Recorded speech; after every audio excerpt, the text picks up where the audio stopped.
all across America and around the world. This is Veterans Radio. This is Veterans Radio. Welcome to Veterans Radio. I am Jim Fausone. I'm the officer of the deck today. We've got some great programs for you. I think you'll find very interesting. We always want to remind you can find more about Veterans Radio at its Facebook site or at the web. Veteransradio.org is our new URL, veteransradio.org, where we're on the web 24/7. You can find a lot of our podcasts there as well.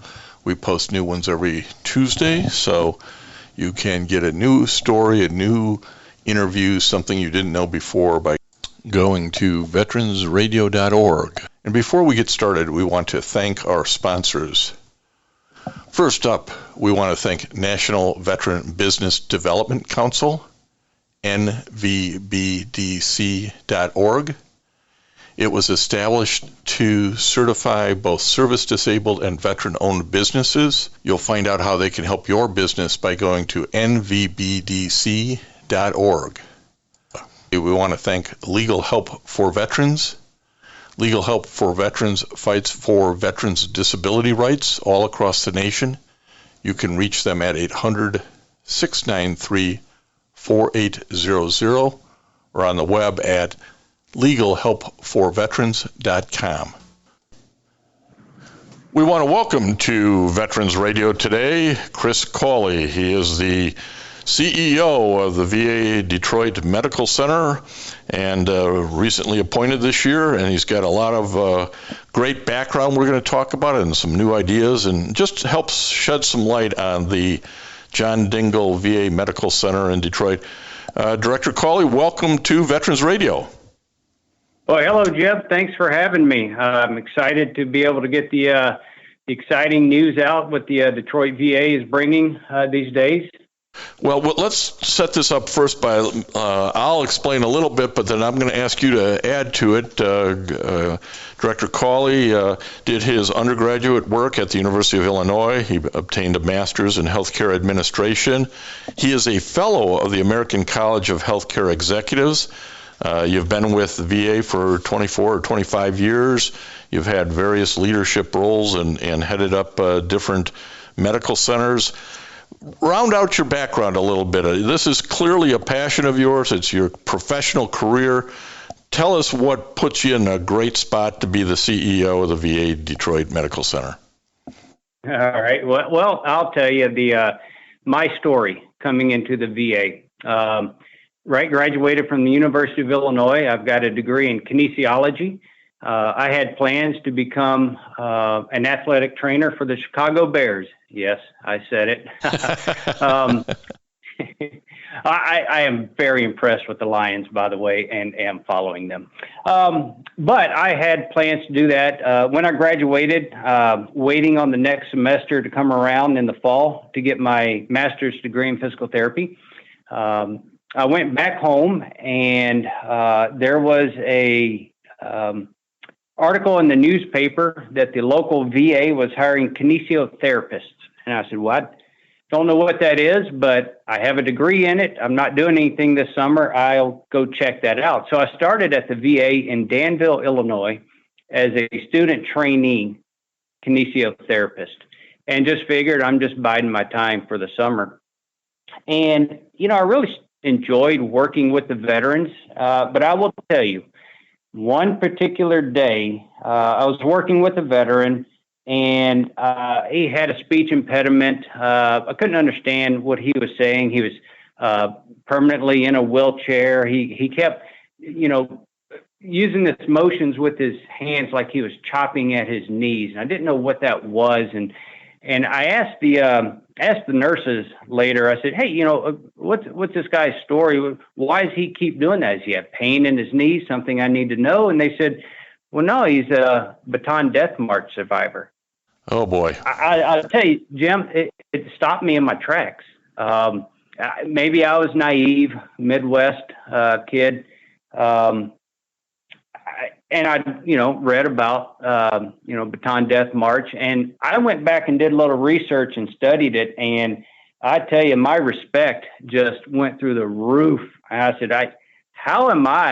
what honor do I have of treating this guy who went through so much? And they talked about, right, so he's chopping at his knees because his knees were broken as he was on that march, and he survived. And I just said, wow, I get it. Want to be an athletic trainer for Chicago Bears? Okay, but holy cow, this mission is cool.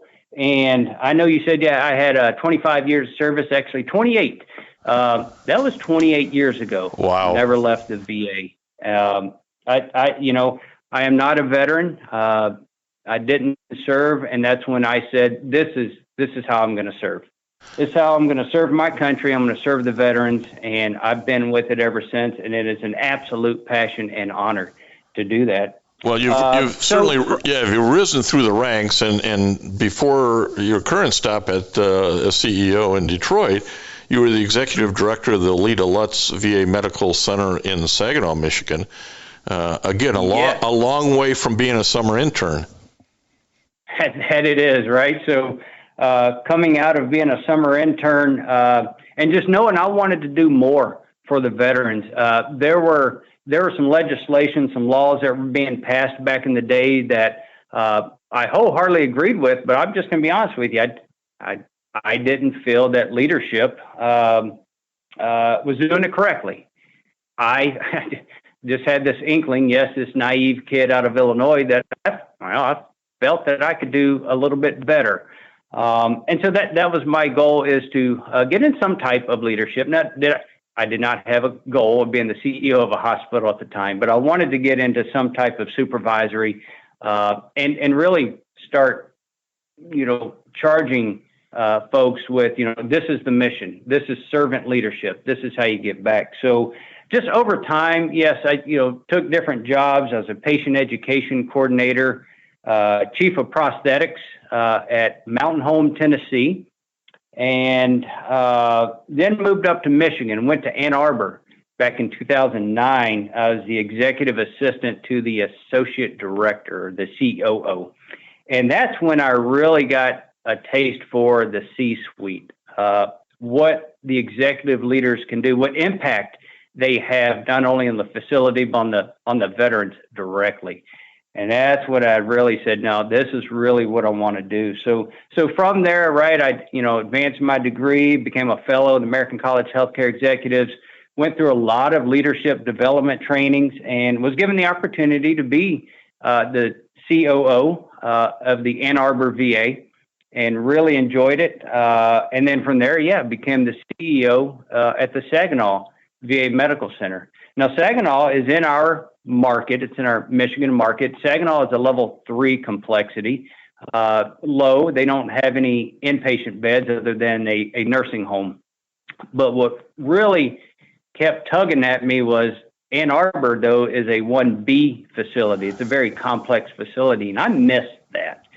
So when given the opportunity to take over Detroit, which is a 1C complexity, and that's just nickel and dimes away from being a 1B facility. I really jumped at that chance. Now, being in Michigan since 2009, working with Detroit, I always felt that Detroit felt like they had more to offer. And I really felt that, if given the opportunity, I think this facility can excel. And I'll tell you, Jim, since I've been here, that's what I've seen. The folks here are so eager. They're anxious. They're ready to go. I mean, kind of easy for me. I don't want to say that too much, but really just letting loose of the reins. The employees here, they get it. They get the mission. Yeah, let's talk a little bit about the Detroit VA Medical Center. Its number of employees, number of beds. Give folks some sense in this around the country we're talking to. Give them some sense of what goes on at the Detroit VA Medical Center. And we're talking to Chris Caulley, who's the CEO of that center appointed this year, and honestly, he's appointed because there were some challenges at the Detroit Center. So, but give us that sense of what's there at the complex. Yeah, absolutely, and you're right, Jim. There were some challenges, and we're going to be digging out of that. Already have started a lot of things, but the Detroit VA, like I said, is a level 1C facility. So what that means to the veterans, high complexity, full tertiary facility. So we have, a full emergency department. We have full surgery capacity. We have a lot of specialties that the lower level facilities don't have, such as the Battle Creeks and the Saginaw's. So we offer everything, just about. The only thing we're missing right now is cardiology, and we're working on that to add cardiology, which will increase our complexity rating. We have about 150 beds, ranging in med-surg to CLC, which is the Community Living Center. That's our nursing home. We have that on site as well. We have ICU, step-down units. We have an inpatient mental health ward that has 25 beds. Now, I really want to stress that this state as a whole really is missing inpatient mental health. It doesn't matter where you go, and it doesn't need necessarily for veterans. I'm just saying the state as a whole is lacking inpatient mental health. And we have just increased. We were at 19 inpatient mental health beds. We have just increased to 25. And that's been very helpful for other facilities, Saginaw and Battle Creek, who refer veterans over here for those services. And how many employees work at the Detroit Medical Center? Yeah, we've got just over 2,300. And Jim, I'm going to tell you, though, 1 year ago today, we were sitting probably at about, 1,900. Well, that's been one of the challenges, right? You got to have appropriate staffing to do all of this, and it's at 2,300. What's sort of the goal? What do you need to get to say, okay, I'm fully staffed, I can move to the next level? Absolutely. Well, I think we are, right? So I think that was the goal. 2,300 wasn't something we just pulled out of thin air. This was a number that we looked across all services and said, what is it that you need to, one, improve quality? Improve access for the veterans. We want wait times to decrease. What is it that you need to run your service appropriately? And that was a number that we shot at, and we've reached that. And we're really starting to see a turn. Primary care, for instance, I will tell you, admittingly, our wait times in primary care are not that good. But boy, have we improved over the last couple of months. Just last month, we hired seven new primary care physicians. In 1 month, they came on board. That's huge. Is a lot. That's huge. Yeah, that is. Well, yeah, that's just one area. Yeah. One of the things I wanted to talk about, because a lot of people don't realize this, but let's talk about the academic affiliations that Detroit Medical Center has, because really all around the country, these big VA medical centers are generally associated or originally located and associated with that academic thought in mind. So tell us about the affiliations you have. Yeah. That is historically what one of the VA stands on. We're a learning organization, and legislation was passed. It could have been 80 years ago, for that matter. That we provide residency for new physicians. Our academic affiliate is Wayne State University. So every year we have a rotation of residents that come in year one as they're going through their studies. They graduate to fellows, and they get all their training here on site. They rotate through different disciplines. And yeah, you're right. Across the country, I don't know, I have the exact number, very large percent of physicians across this country at one point in time walked through a VA medical center as part of their training. Yeah, So I don't remember I don't remember the number exactly either, but it's something astounding. Like 80% of all physicians have done some training at the VA, and that's good on all fronts. And that's also true with some nursing programs. I don't know if you're affiliated with any nursing programs.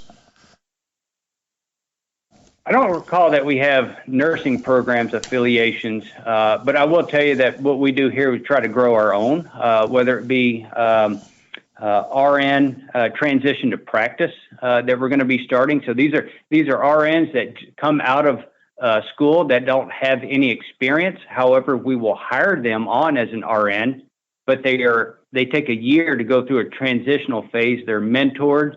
They get on the job training. They have somebody, a proctor, with them the whole time. So after 1 year, they're fully ready to become an RN on their own. But we did that within our own house. So we grew it our own, if you will. And the point of that is, and I guess I want you to talk a little bit about this, all of this, whether it's hiring new folks or training up nurses to maybe be the full RN or being affiliated with an academic, the goal of all that is patient care and outcomes, isn't it? Well, yeah, let's cut to the chase, right? That is it, absolutely. We need to provide the highest quality of care for veterans, and not only high quality, it's got to be timely, and it's got to be what they need. Now, I'll tell you that the Mission Act came out and said, look, a couple of things, right? If the VA does not provide the service that you need, we'll send you to the community. If you live 30 minutes away from primary care, we'll send you to the community. If you're 60 minutes away from specialty care, we'll send you to the community. I am absolutely fine with sending the veteran wherever they need the care.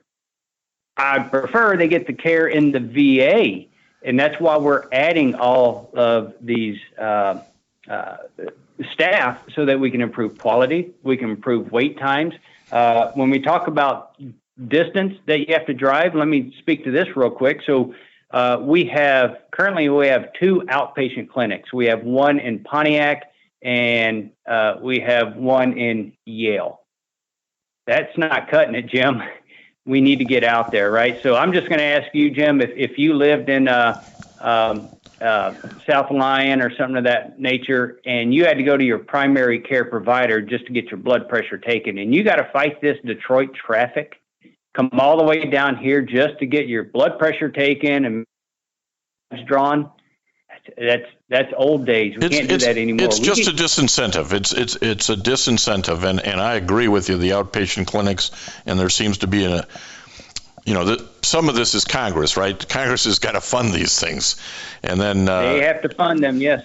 And then we also have to plan strategically. And so I am excited to say at the early 2024, we're opening an outpatient clinic in Trenton, in the Downriver area. I'm very excited about that. That's going to have primary care, mental health, and lab services, and that's just to get started. That's just to at least create a presence down there while we lease some space. And then on the backside, we're going to be looking to build a new outpatient clinic and actually stand alone that belongs to us. We're doing that. We just had a meeting 2 weeks ago with Selfridge Air National Guard Base, creating a presence on site there as well. We're looking at Macomb County, Oakland County, and Port Huron. So Yale is too far away from Port Huron. The Mission, it's 40 minutes away, and you're already missing those veterans. So we're going to move that closer. So getting to bringing care closer to where the veterans are, and that's our goal. We need to grow, and that's what we're going to do. Our number of veterans, we call them uniques, a unique veteran, a unique Social Security number, if you will, has been declining over the last couple of years. And partly because we have not been flexible. This facility has not been flexible to get out there in the community, one, to recruit them. Two, you said it, there has been some negative news coming out of the Detroit VA, but we're here to fix it, right? And getting out there, providing that high quality care number one. If I had to get a message across to veterans, I'm just asking, hey, give us a chance. If you've been here before and you said, give us another chance, I will tell you, things have changed. Guaranteed. Well, and we all know in every organization it starts at the top, and they've brought you in with your set of experiences to push that change, to be a change agent. So these are all good things to hear about, and it really is about delivering the services the veterans need for their care. You mentioned some specialties. There are areas where your docs and healthcare teams are really kind of specially or unique in serving veterans. And that's why, there's a lot of talk about community and care, but I've also talked to a lot of researchers who say the private sector doesn't understand military veteran issues.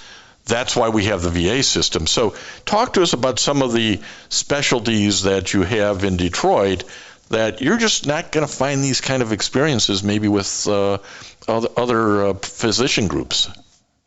Oh, that's a good point. So one, let's talk about mental health real quick, right? So our mental health staff, our psychologists, psychiatrists, they have been trained in veterans, not disabilities, but the needs of what veterans need. They're health issues, yep.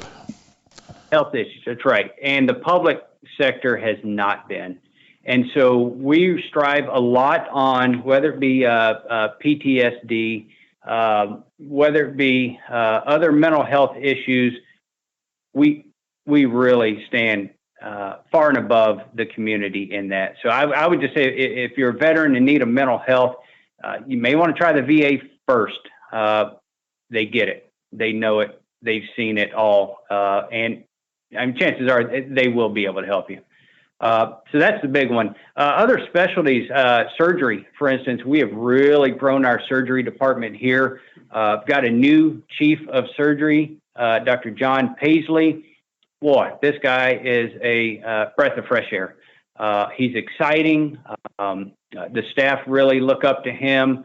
He's got a vision that's really going to take our surgery department to the next level. And one, for instance, is plastics and hands. When we talk about orthopedics, we actually get referrals from the Ann Arbor VA. So we do go back and forth. We send some referrals over there for some surgeries. They send folks over here for specifically plastics and hands. And that's very, very exciting that we're able to share our specialties like that. Well, and that's what you want. You want the best care for the veteran at whichever hospital's best equipped for that, and we don't want to duplicate services because money's not unlimited in the VA system. You gotta work and cooperate together. It's great to hear that you guys are. And one of the things that a lot of veterans have is sleep apnea or sleep problems. Is there any work that's being done there, or any specialty work that's being done at the Detroit VA Medical Center? Chris Caulley, director, give us some insight in what's going on in that area. Well, as a matter of fact, we have a very large research department, and there's a lot of research going on specifically for sleep apnea. Now, our new chief of research, Dr. Chowdhury, she was our chief of sleep, and she's got a lot of research background. She's doing a lot of research on Gulf War veterans and sleep apnea in that arena. Very, very impressed at what she's brought forward and what she brings to the table, not only in the research department. It's not only going to help the Detroit VA, it's going to help every VA across the country, what they're doing. So our sleep department, though, in general, they get it. It's what we talk about. So they know what the Gulf War veterans went through, what other veterans in other areas went through. And so they can specifically tune in to what their needs are. Okay, I'm going to ask you the hard questions now. Everybody's listening, going, "Hey, wait a minute, Jim. You're not hitting Chris with the stuff that people want to know about." Hit me below the belt. That's right. What are the top 3 or 4 issues that you're working on? Because there were challenges that had to be overcome, and that's why you're there. So what are those top issues that you're working on? Let me put it this way, Jim. I'm going to tell you a little story, and I share this with anytime I get in front of veterans. You got a favorite restaurant you go to, I assume? Absolutely. You go there and you get a steak every time. It's perfect. And you go there one time and the steak is not that great. And you figure, well, you know what? The chef's having a bad day. That's okay. It's my favorite place to go. But you go back the next time, the steak still isn't all that great. And, well, the customer service wasn't all that great either. So unfortunately, you just got to say, you know what? Just something's happening here. I'm not sure what it is. I'm not going back. Till one day, Jim, you see a sign on the wall that says, under new management. What does that tell you? Well, hopefully my steak will be better. Yeah, right. It tells me that, you know what, somebody recognized something and a change has to be made. And that's what's happening here. So some of the things that we're working on, I will tell you, one of the issues right off the bat is customer service. Right. So when I walked in the door, the first day I was here, I talked about the all employee survey. Well, what does that mean? Right. People are looking at me like, are you kidding me? You're the new CEO. We got all these issues going on. You want to talk about a survey of the employees? Yes, I do. Because I want to know where the employees feel about working at the Detroit VA. What are the issues here? Because we're not going to make change unless I know what the issues are. And so there's been a big resounding feedback from the employees. They let their voices be known, and that was great because in the past, that was not allowed. They were not psychologically safe. They could not speak up. There's fear of reprisal. And that's changing. Now people are raising their hand and going, hey, look, I don't think this is right.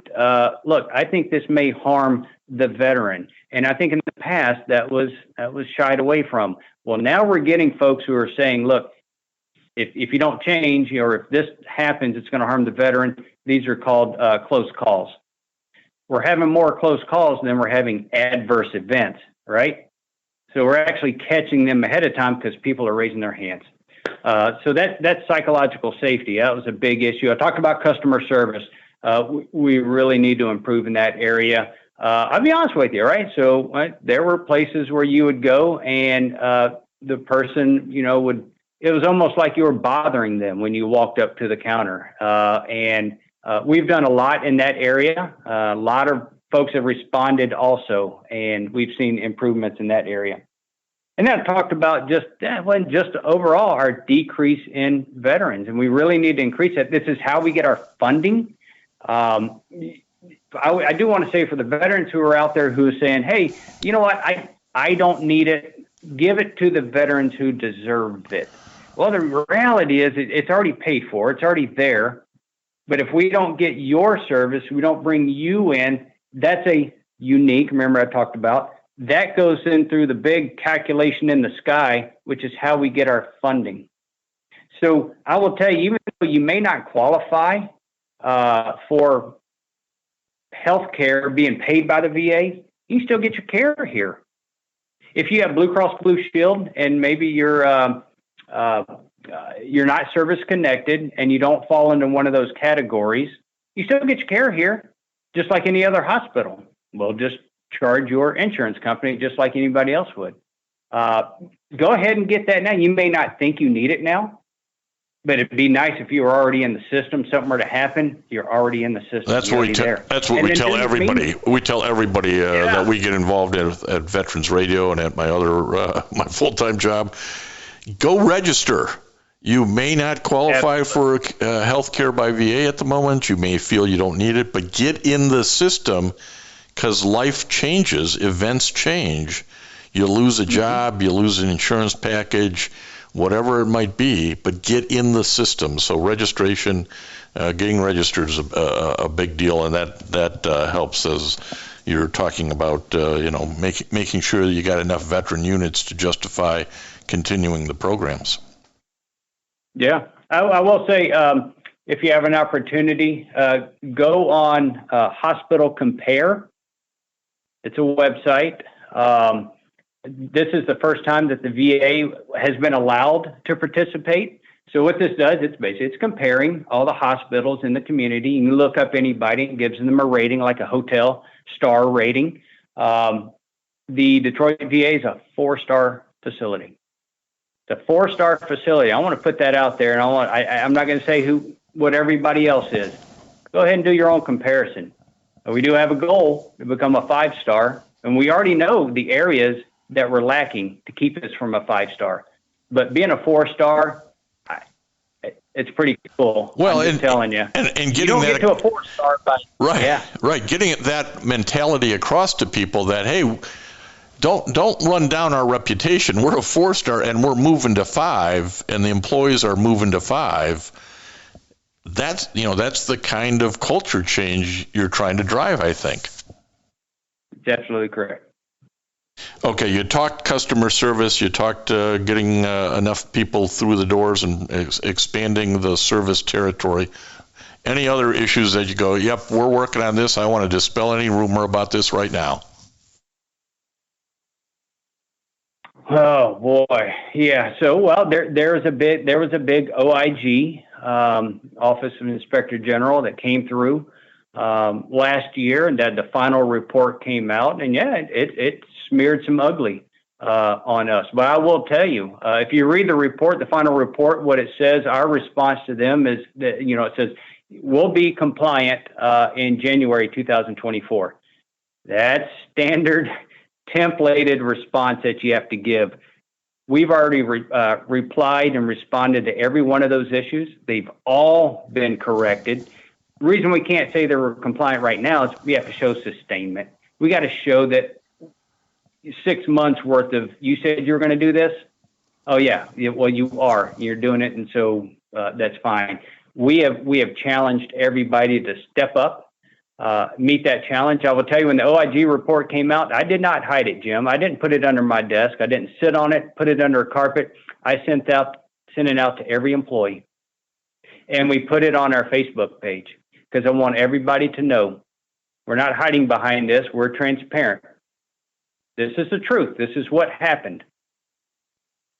But it's not what's happening today. And it's not what's going to happen in the future.